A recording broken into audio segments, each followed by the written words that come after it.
বিশ্বকাপ, golden ball, অসংখ্য record. Lionel মেসির কেরিয়ারে অর্জনের যেন শেষ নেই। তবু একটি স্বপ্ন এখনো অপূর্ণ, সেটি হলো বিশ্বকাপের গোল্ডেন বুট। আর সেই স্বপ্ন পূরণের শেষ সুযোগ আজ, বিশ্বকাপের ফাইনাল।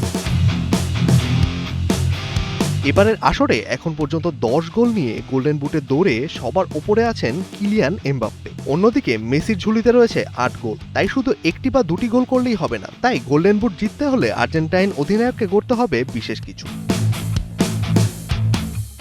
সমীকরণ বলছে মেসির সামনে দুটি পথ খোলা। প্রথমত, ফাইনালে হ্যাটট্রিক করলে গোল সংখ্যা দাঁড়াবে 11তে, যা এমবাপ্পেকে ছাড়িয়ে দেবে। দ্বিতীয়ত, দুটি গোলের সঙ্গে অন্তত একটি অ্যাসিস্ট করতে হবে। সেক্ষেত্রে গোল সমান হলেও অ্যাসিস্টে এগিয়ে থেকে গোল্ডেন বুট জিততে পারবেন তিনি।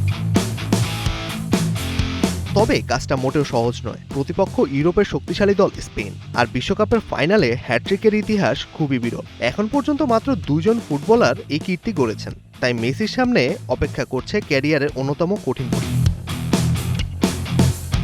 তবে মেসির কেরিয়ারই তো অসম্ভবকে সম্ভব করার গল্প। বিশ্বকাপের শুরুতেই হ্যাটট্রিক করে যেমন টুর্নামেন্টে নিজের ছাপ রেখেছেন, তেমনি শেষ ম্যাচেও কি পারবেন ইতিহাসের নতুন অধ্যায় লিখতে? গোল্ডেন বুট আর বিশ্বকাপ, দুটি স্বপ্ন একসঙ্গে পূরণ হবে কিনা তার উত্তর মিলবে আজকের ফাইনালে। মেজবাউদ্দিন, কালের কণ্ঠ।